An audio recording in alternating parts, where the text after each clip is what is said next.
We'll start here to tell you that this is where Pete Schiffer's dad, Peter Schiffer, him and his mother, Nancy, used to live down here. And two of our people from our cleaning crew would have different experiences down here off and on. It hasn't happened for many years, but back in the day, they had some. Okay. When we built the building, we built our house into the bottom front half, obviously this whole area here. So this was our kitchen, dining room, living room, 2 bedrooms here, and then my parents' bedroom suite in the back. And so we lived here my parents lived here for over 20 years. And my dad, the day that he passed away, he had a heart attack in his bedroom, and then a second heart attack when he was on the way to the hospital, which is what got him. So there's been people that have said that they've seen him here, and he had a dog named George, and George was kind of just our mascot for years and years, and he would stand on my dad's lap, and then when he'd be in the middle of a meeting, he'd go from my dad's lap onto the desk and wander around and sniff everybody's faces. But some people, and George passed away a few years after my dad, and but he was kind of like an old soul within the group as well.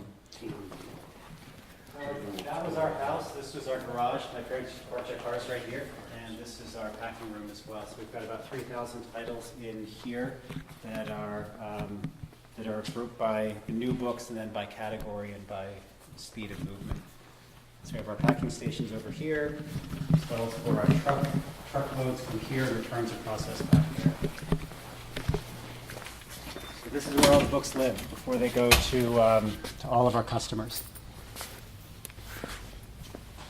And the tool room is in a mezzanine structure back behind here above our garages. There are 2 ways to get there. You can go up these steps here, or there's a set of back stairs over there. Either one take you to the same place. If you're wondering what these are dust jackets. So if you have a hardbound book that has a dust jacket and it gets damaged, we have replacement dust jackets here. Yeah. So this is the tool shop. This is where my dad used to do a lot of building of sculptures and just fixing things, and so whenever something breaks, we can come here and basically fix it.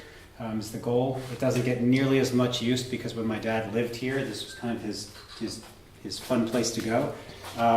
But this is where we're at. So woodworking tools, metalworking tools. All of those back panels are movable. So they all slide back and forth. The totem pole that Dinah's talking about is right here. So he ordered a 10-foot totem pole, and then he made it larger.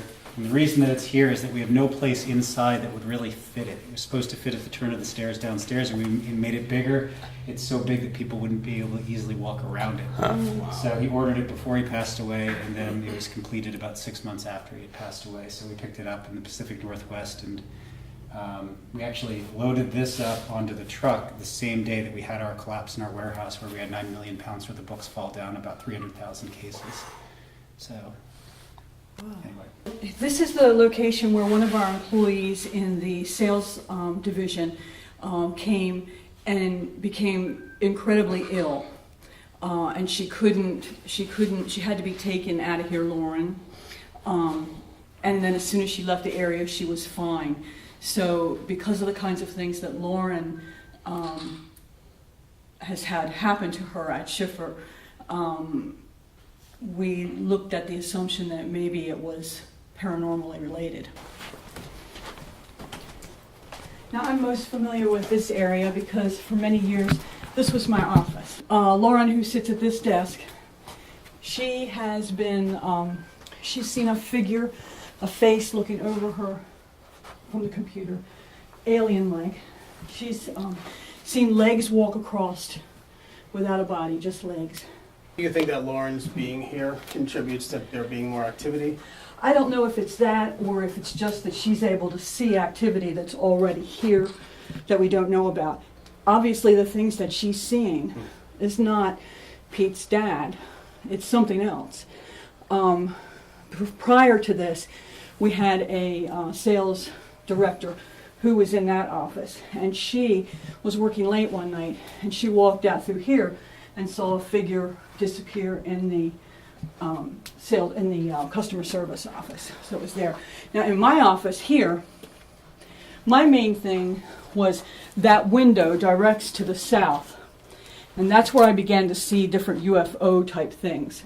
And that only began to happen when I became actively involved with our UFO authors. Then I started to see things. Now, as far as the paranormal, when I was working in here, things would disappear with the manuscripts I was working on, or I would get pages of strange dribble that if you put it in Google Translate, you would see like pain and devil and stuff like that, just scary kind of stuff that really hooks to the authors who were writing the books. They usually had an answer for what was happening, that kind of thing. So those kinds of things would happen, and they happen off and on as throughout my time here. Whether that's because I have my mind open to it, whether that's the reason anybody sees anything, every once in a while we'll hear somebody say something strange. And I just nod and say, yeah, it's par for the course. For example, last week, over in the hallway near my office, she smelled blood. I've never had that happen before. We don't know what that is. I know there were some incidents with the chalkboard too. Yeah. Chris, the new head of our sales department, used to be in this back office. He had a board in there. He's not in there now, and the board's not there. It's probably in his office. But he put a big circle on the board, 2 eyes, and he had this chalk dangling, and he asked, if there's anybody here, finish this picture. And the next morning when he came in, there was a smile.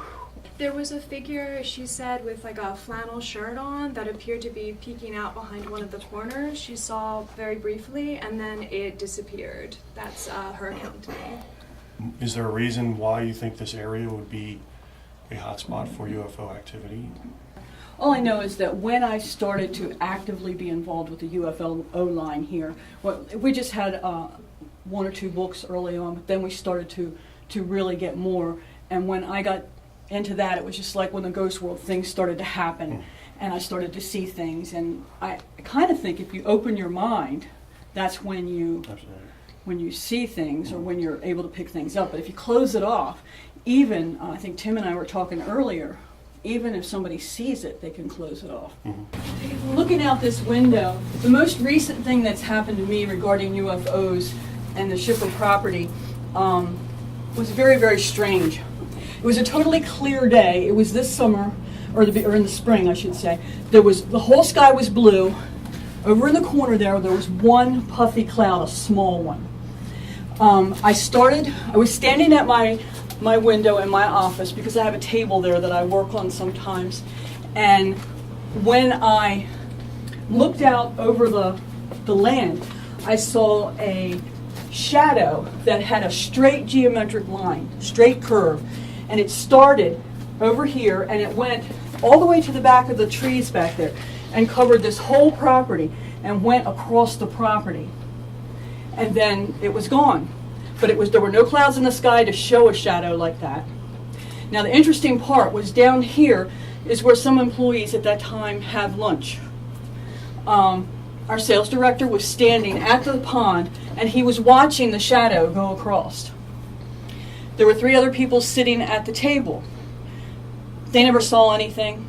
There was nothing else, like an airliner up above casting a shadow down? Nothing. And this shadow was so big that it went all the way to those back trees.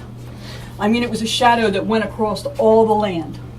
So from that ridge line to how far? All the way up to the pond. I mean, we could see it. It was darkened, and it was a straight line of darkness. Went over just like a shadow going across. Yeah. Like it was something.